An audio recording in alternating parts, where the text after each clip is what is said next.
Good evening, all of you.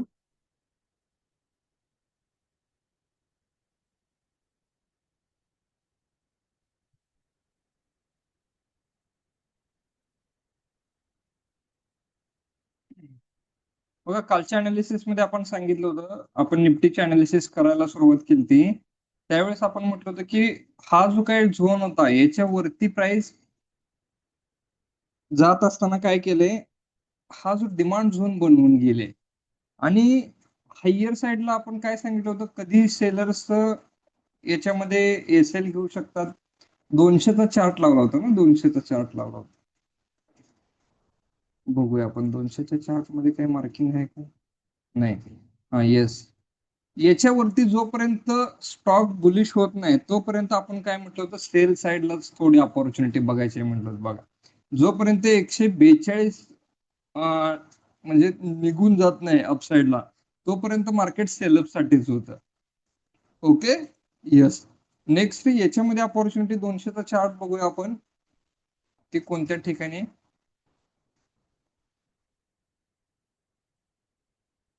Yes, हा पण chart काही बुलिश वगैरे बनला नाही, म्हणजे बेरिशच बनलाय. आणि संडेला आपण हे प्रिडिक्शन केलं तर बघा, संडेचं सेशन कोणाला आठवतंय का? संडेच्या सेशनला काय म्हटलं होतं की हा एक 75 मिनिटचा एक काइंड ऑफ इथं झोन बनला होता. हा बरोबर नाही, 75 किंवा 125 मिनिटला हा झोन बनला होता. आणि इथंच डिमांड झोन पण काय, म्हणजे हा एक सपोर्ट होता त्यावेळेला, इकडचा सपोर्ट होता. आणि 75 मिनिटला काय बनली होती, ही कॅन्डल स्टिक बनल्या होत्या. तर आपण काय म्हटलं होतं, 200 आणि 25,000च्या मिडल मध्ये आपण एक्सपायरीला पाहतोय. आणि आज तिसरा दिवस म्हणजे मंगळवार सोमवारचा तर दिवस गेला, मंगळवार बुधवार आणि उद्या गुरुवार आहे. तर गुरुवारी पण हाय प्रोबॅबिलिटी आहे मार्केटची की मार्केट या रेंज मध्येच फसू शकते. म्हणजे इंट्राडे मध्ये वरती खाली होईल, परंतु या रेंजच्या नियरच कुठेतरी एक्सपायर होईल असं काय, म्हणजे हे या पद्धतीनं दिसते ऑप्शन चेन नुसार वगैरे. 200 वरती स्ट्रॉंग सपोर्ट बनायला लागलाय, परंतु तो बघूया उद्या अनवाइंडिंग होते का. अनवाइंडिंग कधी व्हायला पाहिजे, ज्या वेळेस हा जो हाय आहे, हा हाय सस्टेनेबल ब्रेकआउट होऊन वरच्या साईडला प्राइस अपसाइड अपसाइड अपसाइड अशी इंट्राडे पर्स्पेक्टिव्हनं प्राइस ऍक्शन बनली पाहिजे. मग त्यासाठी मार्केटनं काय करायला पाहिजे होतं, आज आज मार्केटनं काय करायला पाहिजे होतं, ही जी कॅन्डल स्टिक आहे, ही कॅन्डल स्टिक मिडलला येऊन न न क्लोज होता ऑलमोस्ट हायला किंवा ऑलमोस्ट लोच्या ठिकाणी जर का प्राइस क्लोज झाली असती, तर एक प्रोबॅबिलिटी होती की मार्केटची, की नाही market one way directional move देऊ शकते मार्केट एक्सपायरीला. परंतु आज पण मार्केटनं कन्फ्युजन फेज मध्ये येऊन, म्हणजे बायर्स पर्स्पेक्टिव्हनं थोडीशी अपॉर्च्युनिटी कमी आहे, या पद्धतीनंच मार्केटनं डिसिजन करून मार्केटनं क्लोजिंग दिले. ओके, ऑलमोस्ट बघा 212 म्हणजे 200च्या लेवलला तिथंच मार्केट काल पण इथं होतं आणि आज पण इथं आहे. परंतु आज मार्केटने या ठिकाणी अपसाईडला तर क्लोजिंग झाली आहे क्लोजिंग बेसिसवरती, पण डाऊन साईडला किती मार्केट वीक टाकून आलंय बघा. म्हणजे थोडं सेलर काय आहेत, डॉमिनंट तर आहेत परंतु विजयी झाले नाहीत. बस याचा आपण हा निष्कर्ष काढू शकतोय की नाही, सेलर तर ऍक्टिव्ह आहेत अजून, परंतु अजून विजयी झाले नाहीत. Okay, good. आज वन ऑफ द स्टुडंटने आपल्याला म्हणजे या ठिकाणी मेसेज केला की त्यांनी या ट्रेंड लाईन्स वगैरे मध्ये इथे पण ट्रेड वगैरे घेतलेत बघा. तर गुड अपॉर्च्युनिटी, ज्यांना ज्यांना ही पण ट्रेंड लाईन आपल्याला दिसत होती, या ट्रेंड लाईनचा ब्रेकडाऊन तर काही शोधायचा आपल्याला प्रयत्न नव्हता करायचा. आणि त्यावेळेला मार्केटनं काय केले, एक या पद्धतीने एक पॅटर्न पण दिलता, एक विक्स वगैरे जर का ज्यांनी निग्लेजिबल केले, हा, ही विक्स निग्लिजिबल केले, परंतु ही काही प्रॉपर ट्रेंड लाईन नव्हती. म्हणजे प्रॉपर ट्रेंड लाईन काय बनली नव्हती. परंतु एक स्टुडंटचा मला मेसेज आलता या ठिकाणी की सर इथं या पद्धतीचा चार्ट पॅटर्न एक बनायला लागलाय, किंवा काही जणांनी अशी पण रेजिस्टन्स लाईन ड्रॉ केली ती बघा, या पद्धतीची पण एक रेजिस्टन्स लाईन ड्रॉ केली. वन ऑफ द स्टुडंटचा मला मेसेज असाही होता की या पद्धतीची पण ट्रेंड लाईन, म्हणजे ह्या संपूर्ण वीकला त्यांनी इग्नोर केलं. संपूर्ण मी मी आपण आपण जाता जाता मी सांगितलं होतं बघा, हा जो काही मूव आलाय ना, जस्ट सेन्सेक्सच्या एक्सपायरीमुळे हा मूव आलाय. हा सेन्सेक्सच्या एक्सपायरीमुळे हा मूव आलता. याच्यामध्ये एवढं पोटेन्शियल नाही म्हणून मी सेंटेन्स केलं. आणि ते मार्केटनं फर्स्ट 5-10 मिनिट्स मध्येच काय करून टाकलं, नलिफाईड करून टाकला. हा जो काय मूव आलता ना तो फेक मूव आहे म्हणून मार्केटनं कन्सिडर केलं. परंतु बघा अशा वेळेस ज्या वेळेस प्राइस ऍक्शन होते त्यावेळेला बॉटमला खूप वेळ मार्केटनं स्ट्रगल केलं आणि मग थोडी थोडी थोडी जर्नी अपसाईडची चालू केली. मग आपण एसएल प्रोफेशनल ऍज अ प्रोफेशनल कधी घेऊ शकतोय, ज्या वेळेला ही लेवल्सचं ब्रेकआउट होईल त्यावेळेला एक इथं आपल्या पोझिशन सगळ्यांचे कट ऑफ होते. मग ह्या रेंजच्या वरती प्राइस गेली, पुन्हा प्राइस एक वेळ रिटेस्टला आली आणि जस्ट हा काइंड ऑफ मूव इथं येऊन क्लोजिंग झाले. आता बघा उद्यासाठी आपण कशा पद्धतीनं पोझिशन्स बनवू शकतोय. येस, ही एक ट्रेंड लाईन आपल्या पोर्टलवरती ड्रॉ करून ठेवा, ज्याच्या खाली थोडासा बिरिश माइंडसेट आपला बनू शकतोय. म्हणजे एक्स्ट्रीम एक्स्ट्रीम बिरिश नाही, परंतु inclined in bearish side. Okay, त्या पद्धतीनं आपण काय करू शकतोय, बनू शकतोय डाऊन साइडला. कारण बघा ही एक ट्रेंड लाईन हायर हाय वगैरे बनवून प्राइस आले. प्राइस थर्ड पॉइंट काय होतील, हा एक स्विंग बनला बरोबर ना. मेजर स्विंग बघा, मेजर स्विंग जर का आपण या ट्रेंड लाईनला 15 मिनिट किंवा 25 मिनिटची ट्रेंड लाईन करूया, त्यावेळेला स्ट्रीप ट्रेंड लाईन होईल एवढाच एक पॉइंट होऊ शकतोय. परंतु ही ब्युटिफुल ट्रेंड लाईन का ब्युटिफुल ट्रेंड लाईन आहे, कारण या प्राइसनं जो काय हा हाय बनवला होता, त्यानंतर जो लो क्रिएट झालाय आणि त्यानंतर जो काय हाय बनलाय तो हाय ब्रेक होऊन प्राइस आले. येस, हा जो हाय आहे ना हा ब्रेक होऊन प्राइस आले. येस, एक याच्यामध्ये हा पॉइंट आहे की प्राइस खूप म्हणजे म्हणजे इन्क्लाइन्ड अशी ट्रेंड लाईन एकदम चांगली असते म्हणून मी सांगितलं. म्हणजे ही थोडीशी स्ट्रिप ट्रेंड लाईन आहे, परंतु आपल्या ऍज अ लर्निंग नुसार ही हायर हाय बनवून आले त्यामुळे हिला थोडस महत्व आहे. Okay, clear. येस, याच्या खाली थोडस बेरिश माइंडसेट ठेवू शकतोय आपण या पॉइंटच्या खाली. ही ट्रेंड लाईन आता काय कामाची नाही आपल्या. जस्ट EMA 20 पाशी बघा, जर इथं EMA 20 ला वन टाइम टेस्ट केले, आज पण तिथं टेस्ट झाले लेवल. आणि जर का उद्या ही अनवाइंडिंग अपसाइडला झाली तर हे स्ट्रॉंग सपोर्टचं काम करतील. फुट सेलर जोरात म्हणजे ऍक्टिव्ह होतील आणि याच्यावरती एक बुलिश काइंड ऑफ तुम्हाला ट्रेड बनू शकतोय, जो की प्राइसला या ठिकाणापर्यंत सुद्धा घेऊन जाऊ शकते. म्हणजे 400च्या लेवल पर्यंत ही जी काय सेलअप बसलाय ना तिथपर्यंत प्राइसला घेऊन जाण्याचं पोटेन्शियल मार्केट म्हणजे राहू शकते मार्केटमध्ये. ओके, परंतु त्यावेळेला इथं कन्व्हिन्सिंगली ब्रेक झाला पाहिजे. EMA 20 आणि EMA 8 पण त्याच ठिकाणी बघा, त्याच ठिकाणी EMA 8 आणि EMA 20. म्हणजे एवढे इझिली ही लेवल स्ट्रॉंग होणं आणि ती पण एक्सपायरी बेसिसला थोडीशी प्रोबॅबिलिटी कमी आहे. परंतु आपल्या म्हणजे म्हणजे प्रोबॅबिलिटी तर कमी आहे, परंतु जर का ती प्रोबॅबिलिटी घडली तर म्हणजे काय करणार आपण, बरोबर. त्यासाठी थोडं प्रिपेअर राहा की जर बाबा याच्यावरती प्राइस सस्टेन होते आणि एन पॅटर्न काइंड ऑफ बनतायत, म्हणजे एक ट्रेंड लाईन पण बनते आणि ती ट्रेंड लाईन डाऊन साईडला ब्रेकच होत नाही, मग अशा वेळेला थोडं इन्क्लाइनड आपण पण म्हणजे 50% क्वांटिटीनच जा, 50% क्वांटिटीनच जा. आपल्याला एक्सपायरी डेला पण अच्छा खासा प्रॉफिट बनू शकतोय. ओके, उद्या सेकंड हाफ मध्ये जर का सपोज दॅट सेलअप बसला, बघा मी काय म्हणतोय, जर का प्राइस फर्स्ट हाफ मध्ये जर का या 200च्या लेवल पर्यंत आहे, म्हणजे 200च्या लेवलच्या म्हणजे खाली वरती अशी काइंड ऑफ करून इथं यानंतर जर का स्ट्रगल करायला लागली तर एक शार्प पॅनिक सेलिंग येऊन या इथं मार्केट कुठं तर तुम्हाला दिसू शकते, एक स्विंग असं बनवू शकते. का बनवू शकते, कारण जो काही इथं सेलअप मारला होता 200चा पण सेलअप मारलाय, त्या पोझिशन झिरो करायला एक एक शार्प फॉल मार्केटमध्ये म्हणजे ड्यू आहे तो बनू शकतोय.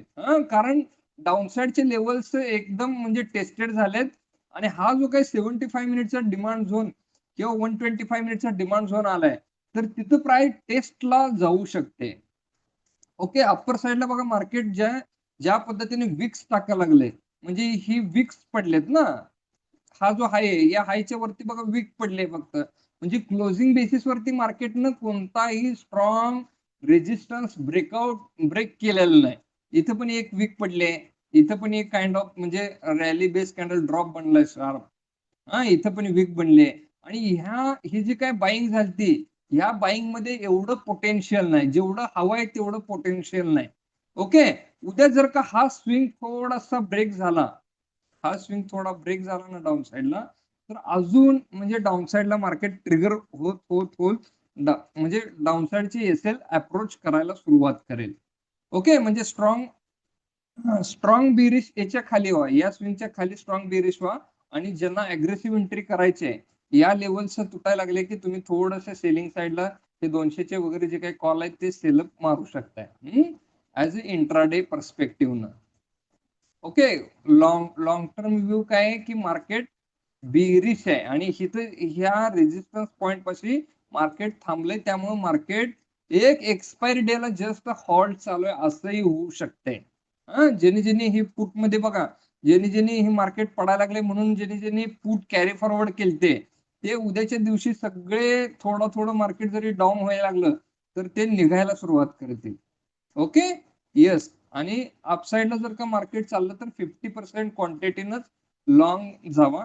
अदरवाईज म्हणजे एवढं जास्त जास्त म्हणजे 0.5 0.6च्या लेवल्स अजून पेंडिंग आहेत. त्यामुळे आपण बेरिश जास्त होईल म्हणजे बुलिश जास्त नाही mindset. Personally I am not going जास्त हेवी क्वांटिटीनं लॉंग साईडला नाही जाणार आपण. Okay, good.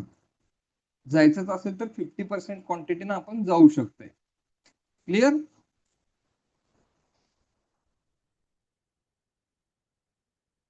येस, ही लेवल थोडीशी पोर्टलवरती ड्रॉ करून ठेवा. म्हणजे बघा, एक काइंड ऑफ इथं सपोर्टचं पण प्राइस प्रयत्न करत होती. नंतर इथं रेजिस्टन्सचं काम केलंय, पुन्हा हाय ब्रेक झाले वन वे आणि इथं पुन्हा सपोर्ट घेतलाय प्राइसनं. तर ही लेवल्स आणि ही ट्रेंड लाईन खूप महत्वाची आहे तुमच्यासाठी. उद्या ही जोपर्यंत तुटत नाही तोपर्यंत बेरिश माइंडसेट ठेवू नका. परंतु जर का एकदा तुटली आणि ह्या लेवल्स वगैरे ब्रेक व्हायला लागल्या तर इकडचे जे काही एसएल आहेत, ही एसएल टार्गेट करायला मार्केट डाऊन साईडला जाऊ शकते. ओके, आणि जर सपोज दॅट ही प्रोबॅबिलिटी नाही घडली, इथं प्राइस ऍक्शननं काय केलं, इथं टेस्ट केलं लेवल्स आणि अपसाईडला चालले, तर हे 50% क्वांटिटीनच लॉंग जावा आणि याच्यावरती पण ट्रेल करत चाला. याच्यावरती वगैरे बुक करा. म्हणजे 200 ते बघा 255 म्हणजे 50 पॉईंट म्हणजे ऑन एक्सपायरी मूव खूप चांगला कॅप्चर होऊ शकतोय. आयटीएम मध्ये सुद्धा किंवा ज्यांनी सेलअप मारलाय त्यांच्यासाठी सुद्धा हा मूव चांगल्या पद्धतीने कॅप्चर होऊ शकतोय. आणि त्याच्यावरती मग थोडे इथं फर्स्ट ऑफ ऑल बुकआउट करा लेवल्स आणि मग जाऊन वरच्या साईडला आपण ट्रेल करू शकतोय. क्लिअर? येस. आपण स्टॉक काल जे काय फाइंड आउट केले ते बघूया. ग्रीन मध्ये कोणत्या तर टाकला होता ना शॉर्ट मध्ये, किंवा शॉर्ट मध्ये पण बघूया. शॉर्टचा पण बघू फर्स्ट ऑफ ऑल. यस, आज ह्याच्यात थोडासा सेलअप आलाय. ठीक आहे, काय हरकत नाही. म्हणजे याच्यामध्ये पेंडिंग आहे सेलअप बघा. आपण काल ही लाईन ड्रॉ केली ना वन वन वन डे ला बघा, काय केलं ते त्याच्यावरती प्राइस जाऊन क्लोजिंग खाली झाली. आज पण इथे सेलअप बसलाय, थोडासा सेलअप बसलाय, परंतु अजून सेलअप याच्यामध्ये ड्यू आहे या स्टॉक मध्ये. ओके, म्हणजे कंटिन्युअसली मार्केट तर वरती चाललंय, परंतु अपसाइडला वीक बनवतोय, वीक म्हणजे सेलिंग प्रेशर आहे या स्टॉक मध्ये. क्लिअर? बघूया आपण काय कशा पद्धतीने कंडिशन. इथे सेकंड हाफ मध्ये थोडीशी डाऊन साईडला, परंतु क्लोजिंग बेसिस वरती बघा ग्रीनच क्लोजिंग झाले. क्लोजिंग होताना ग्रीन ग्रीन पद्धतीचीच क्लोजिंग झाली. येस, एनएचपीसी हा अजून कन्सोलिडेशन आहे, त्याच्यामध्ये सेलिंग प्रेशर आलंय म्हणजे त्याच लेवलला कन्सोलिडेशन आहे. येस, हा ब्रेकआउट दिलाय परंतु कालच्या प्राइस कशीच आहे, थोडीशी इंट्राडे पर्स्पेक्टिव्ह न वरती गेलाय. हा, याच्यामध्ये ब्रेकआउट आलाय. ओके, ठीक आहे, काय हरकत नाही. येस, टाटा पॉवर मध्ये ब्रेकआउट आले बघा. Good, very nice opportunity. बघा, अँटिसिपेट अगोदर आपण केलं म्हणजे म्हणजे तुम्हाला समजलं असं झोनची पॉवर काय आहे. आज ऑलमोस्ट 2.5% अप आहे मार्केट, म्हणजे हा अप आहे स्टॉक. इन 2 to 3 डेज मध्ये 2-3% जर तुम्हाला स्टॉक देत असतील तर काय पाहिजे अजून. इन 1 वीक मध्ये वगैरे खूप चांगली अपॉर्च्युनिटी. असे तुम्ही ब्रेकआउट स्टॉक काढायचा प्रयत्न करा. Okay, good. Tata power. Yes. बाकी अजून स्टॉक्स आहेत का कोणाचे?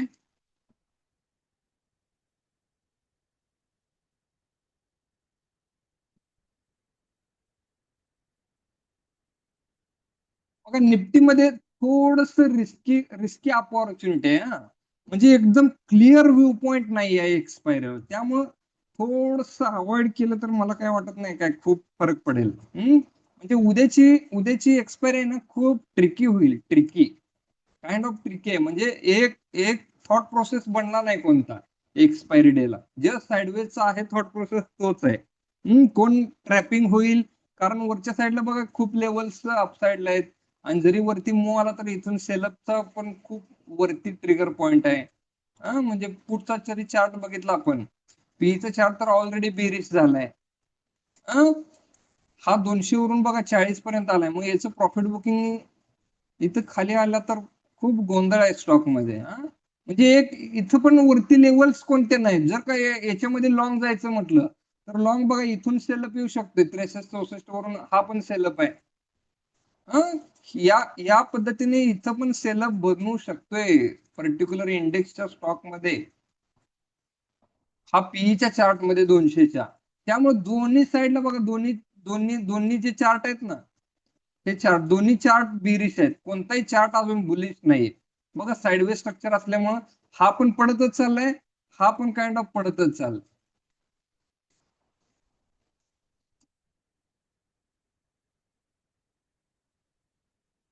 बघा हा जो सेलअपचा एरिया होता, आपण म्हटलं होतं की हा सेलिंग झोन आहे. तिथं प्राइस आणली गेली, पुन्हा सेलअप मारला. मग उद्या जरी इथं प्राइस आणली तरी इथं सेलअप येईल. म्हणजे 200ची लेवल डिफेंड झाली ना.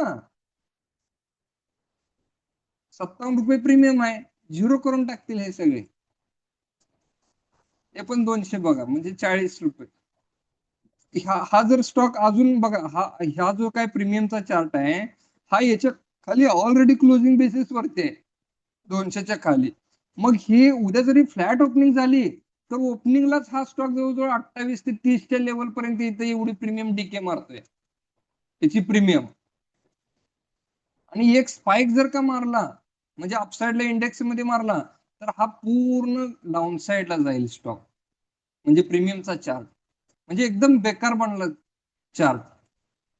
काहीच नाही त्या चार्ट मध्ये एवढं पोटेन्शियल नाही.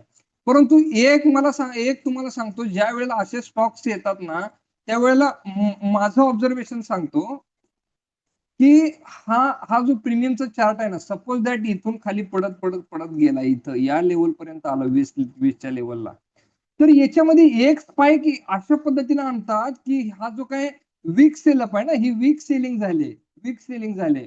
एक तर इथपर्यंत येईल, परंतु नेक्स्ट जी काही प्राइस स्पाइक मारेल ना, ती इथपर्यंत मारू शकते बघा, या लेवल्स पर्यंत. म्हणजे 60-70 पर्यंत एक पेंडिंग मूव मारून मग तिथून हा सेलअपला जाऊ शकतो, अशी प्रोबॅबिलिटी आहे. बघूया आपण कशा पद्धतीनं या चार्ट मध्ये. जर का उद्या सपोज दॅट हा चार्ट बिरिश बनत बनत या पद्धतीने गेला, तर एक स्पाइक इथपर्यंत, म्हणजे ही जी काही वीक सेलिंग झाली ना, ते वीक सेलिंग पर्यंत एक वेळ हा येऊ शकतो, असं असा अनुभव आहे. तर बघूया ते कशा पद्धतीनं होत आहे. की हा जर चार्ट इथं बेरिश बनत बनत पुन्हा जर स्पाइक मारला तर व्हेरी नाईस अपॉर्च्युनिटी आहे म्हणायचं, की ती पुढच्या वेळेला मी तुम्हाला कॉन्फिडन्सली सांगू शकतोय. आणि तुम्हालाही ते एकदम पटेल की नाही नाही बाबा, काय म्हणजे कशा पद्धतीने याच्यामध्ये तशी वीक सेलिंग आहे. तसं हा चार्ट त्यावेळेला बेरिश बनणार. म्हणजे जे काही हे कन्सोलिडेशन फेज आहे ना या स्टॉक मध्ये, म्हणजे या प्रीमियमच्या चार्ट मध्ये एक बॉक्स बनलाय. मग या बॉक्सची ब्रेकडाऊन देऊन हा डाऊन साइडला अजून जाईल. समजलं? म्हणजे 200चा इथं सेलअप मारला की हा डाऊन साइडला जाईल. म्हणजे हा हा ठीक आहे, 200चं लेवल आहे म्हणून तुम्हाला तसं एकदम कमी प्रीमियम वाटत असेल. परंतु मोठ्याही जरी प्रीमियम घेतल्या तर त्यांच्यातही तशी सिच्युएशन असणार. ओके, 100च्या बघूया. बघा 100च्या पण हा बॉक्स बनवलाय ना काइंड ऑफ. आज मार्केटनं काय केलंय, हा हा बॉक्स बनवलाय. मग ह्या रेंजचं ज्या वेळेला ब्रेकडाऊन येईल डाऊन साईडला, म्हणजे 83ची लेवल ब्रेक खालच्या ब्रेकडाऊन होईल डाऊन साईडला, तर हा चार्ट बेरीज झाला. हा चार्ट बेरीज झाला. मग हा चार्ट बेरीज झाल्यावरती हा पण चार्ट त्यावेळेला वरच्या साईडला जाईल ना, हा पण चार्ट वरच्या साईडला जाईल. मग हा वरच्या साईडला चार्ट जात असताना तो चार्ट एक वेळेस या लेवल्स पर्यंत येऊ शकतोय. म्हणजे ही वीक जी सेलिंग, वीक सेलिंग आहे ना, वीक सेलिंग म्हणजे एकदम स्ट्रॉंग सेलिंग नाही. बघा इथून या ज्या काही रॅली बेस कॅन्डल ड्रॉप बनलाय, तर इथपर्यंत प्राइस येईल आणि इथून पुन्हा सेलअप येईल. त्यावेळेला 200ची प्रीमियम असू द्या, किंवा याच्यामध्ये इन द मनीची प्रीमियम बघूया आपण.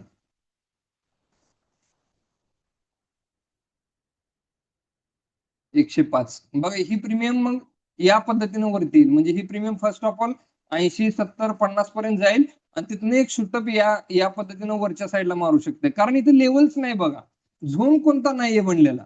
बघा झोन कोणता नाही बनलेला, ही ऑलरेडी टेस्ट झाली लेवल. मग ही जी वीक पडले ना, वीक, त्या वीक पर्यंत प्राइस येऊ शकते. ओके, वीक पर्यंत इथं प्राइस येऊ शकते, या वीक्स पर्यंत इथपर्यंत. म्हणजे हा काइंड ऑफ झोन बनलाय किती मिनिटाचा, 10-15 मिनिटला झोन बनलाय बघा. येस, 15 मिनिटला. मग ह्या वीक पर्यंत अशा पद्धतीने इथं पुन्हा स्टॉक येऊ शकतोय, प्रीमियमचा चार्ट, आणि त्यानंतर मग बेरिश बनणार. ओके, उद्या बघूया आपण कशा पद्धतीने स्ट्रक्चर बनतंय. असं आपण अँटिसिपेट, जर काही हे आपण जे काही सायकोलॉजी बनवतोय, म्हणजे त्या सायकोलॉजीनुसार घडत असेल, तर त्यावरती ट्रेड घ्यायचा आहे. कधी चार्ट वरती, ज्या वेळेला 100चाही प्रीमियमचा चार्ट लावा, 300चा पण प्रीमियमचा चार्ट लावा, हा चार्ट एक वेळ बेरिश बनायला लागला, इथं 80ची लेवल जर का ब्रेकडाऊन यायला लागली, तर हा चार्ट अपसाइडला येऊ शकतोय. आणि याच्या ह्या रेंजचं जर का वरती चालला हा चार्ट, याच्या वरती रेंजच्या वरती निघून गेला, चार्ट 200च्या वरती निघून गेला, तर मात्र हा चार्ट अट्रॅक्टिव्ह होऊ शकतो आपल्यासाठी. बरोबर की नाही? इथे एक ट्रेंड लाईन जाते, पण ही ट्रेंड लाईनला, म्हणजे ट्रेंड लाईन पेक्षा झोन बेसिस वरती काम केलं तर प्रीमियमच्या चार्टला खूप फायद्याचं आहे. ओके, ही एकदम ऍव्हरेज ट्रेंड लाईन आहे, ऍव्हरेज ट्रेंड लाईन आहे या पद्धतीची. ओके, तर झोन बेसिस वरती याच्यावरती काम करा तुम्ही, तुम्हाला फायद्याचं होईल. म्हणजे हा चार्ट याच्यावरती जर गेला तर हा चार्ट अट्रॅक्टिव्ह होईल. अदरवाईज हा सीईच्या चार्ट मध्ये पण एकदम आपल्याला स्कॅल्पिंग काइंड ऑफ ट्रेडिंग करावं लागेल, ट्रेंडिंग मार्केट भेटणार नाही. Okay, good.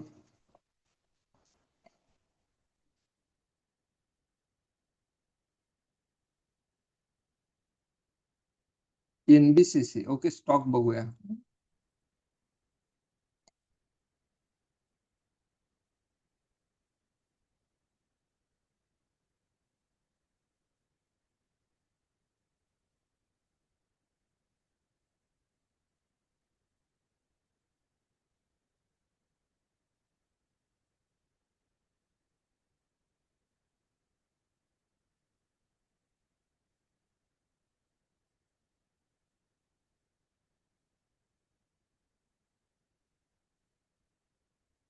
मंथलीच्या सप्लाय झोन मध्ये प्राइस झाली. Okay,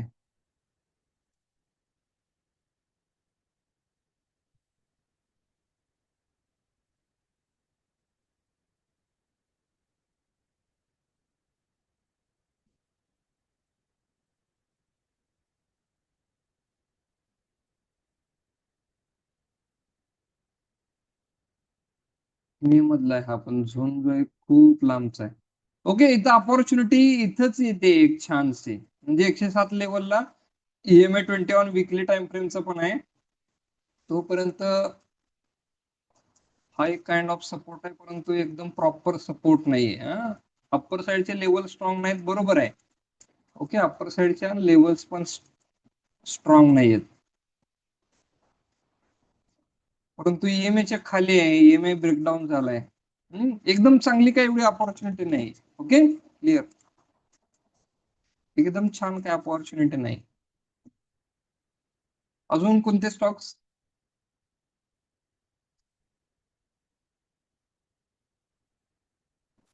hello sir. हम्म. सर, आता आपण इंट्राडे करत असेल तर आपण कोणती टाइम फ्रेम वापरायची? इंट्राडे साठी तुम्हाला 75 मिनिटचे झोन आणि 125 मिनिटचे किंवा डेलीचा झोन या सप्लाय झोन मध्ये प्राइस आलेली असली पाहिजे. ओके. ओके, म्हणजे छानसा झोन त्याची बनवले पाहिजेत आणि तुमचे एक्झिक्युशन 5 मिनिट, ओके 10 मिनिट किंवा 1 मिनिट वरती तुमचं एक्झिक्युशन टाइम फ्रेम ठेवायचा आहे. आणि एक्झिट करण्यासाठी तेवढ्याच वेळेमध्ये का? हा, तोच टाइम फ्रेम ठेवायचा. त्याच टाइम फ्रेम वरती एक्झिट तुमचं 1:2 मध्ये होतंय ना. 1:2. आणि स्विंग साठी कोणती वापरायची? स्विंग साठी वीकली टाइम फ्रेम यूज करायचा आहे आणि तुमचं execution time frame 75 minute, 125 minute आणि डेली असेल. ओके ओके, ठीक आहे, थँक्यू. आपण काय करतोय म्हणजे हा बघा, हा मंथलीच्या सप्लाय झोन मध्ये काइंड ऑफ ट्रेड आहे हा. आणि एकदम विकली वरती याला एक वीक शार्प पडलेत आणि तिथं प्राइस फर्स्ट टाइम आले, ऑलरेडी टेस्टेड नाही. आणि जर का याला डेली बघायचं असेल तर डेलीला जास्त मूव नाही येत काय, म्हणजे एवढा अट्रॅक्टिव्ह नाहीये स्टॉक. मग हे 75 मिनिटला वगैरे झोन कोणते बनलेत का ते पण आपण बघितलं, ते पण एवढे काही छानसे झोन बनले नाहीत. बघा, इंट्राडे पर्स्पेक्टिव्ह 500च्या वरचे स्टॉक किंवा निफ्टी 50तले स्टॉक यूज करा. त्यामध्ये ज्याच्यामध्ये व्होलॅटिलिटी जास्त आहे, म्हणजे 5 मिनिटला 10 मिनिटला तुम्हाला ट्रेड चांगल्या पद्धतीने भेटू शकतात, असे स्टॉक्स फाइंड आउट करा.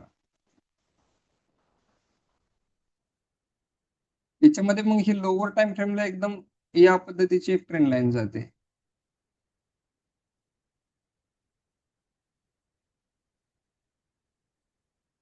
पण काय एवढे अट्रॅक्टिव्ह नाही. ओके,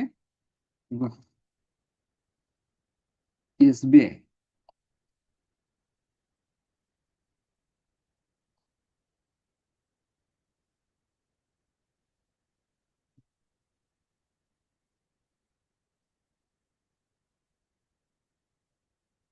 एसबीआय का SBI life insurance, SBI card, कोणता विशाल?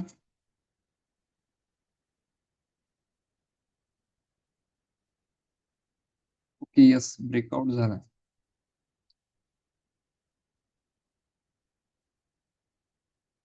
यस, ट्रेंड लाईन ब्रेकआउट साइडला झालाय. गुड.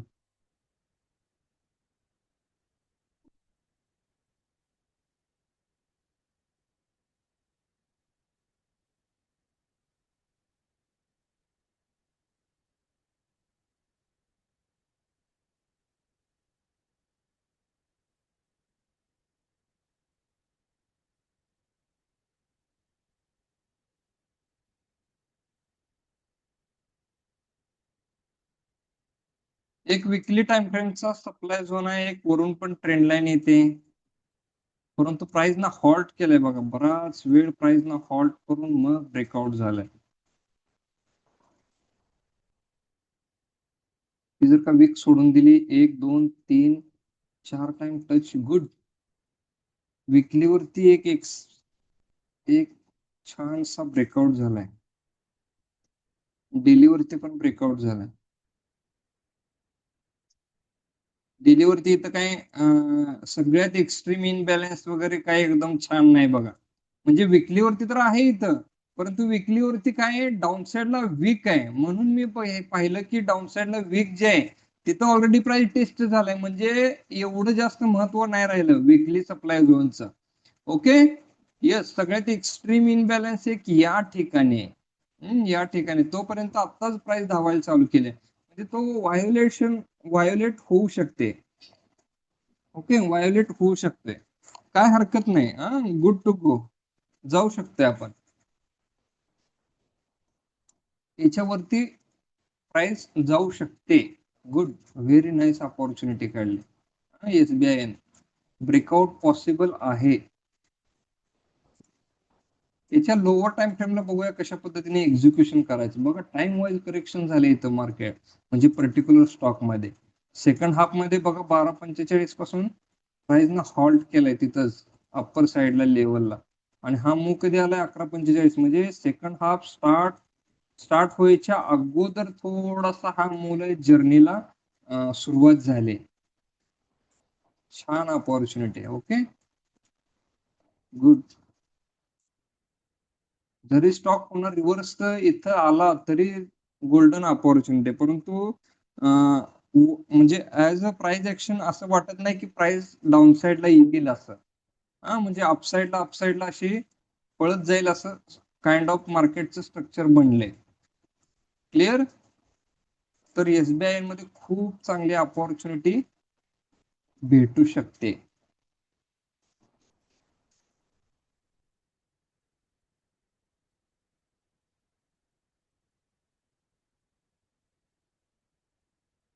आणि हा 16/3 ला एक्सपेक्टेड केलाय आपण. म्हणजे बघा 16 मार्चला मी आता तेच बघतोय की कोणत्या कॅन्डल स्टिकला आपण याला ऑब्झर्व केलता. येस, 13 नंतर हा कोणता आहे? 17 मार्च आहे. म्हणजे आपलं प्री ट्रेड प्लॅनिंग सेशन असेल त्यावेळेला आपण प्री मार्केट अनालिसिस असेल त्यावेळेला बघा आपण अनालिसिस याची केलती की 13 तारखेला. म्हणजे 16 तारखेला आपण अनालिसिसला बसल्यावरती या कॅन्डल स्टिकला आपण एक्सपेक्टेड केलं की स्टॉक हा म्हणजे अपसाईडला जाऊ शकतोय. म्हणजे 712 पासून ऑलमोस्ट 831 पर्यंतची जर्नी झाली. किती मंथ मध्ये?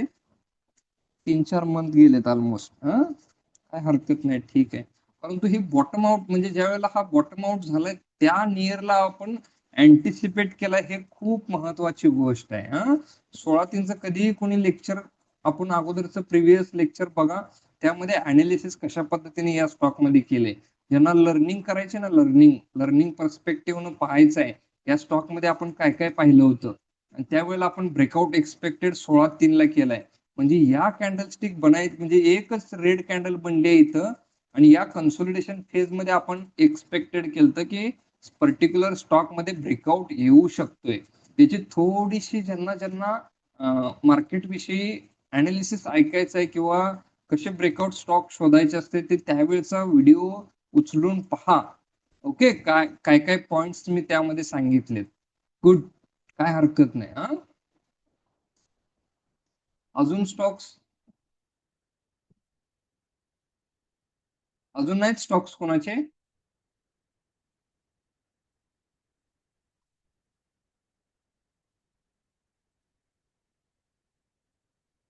ठीक आहे, चला, ओके, वाइंड अप करूया. Good night all of you.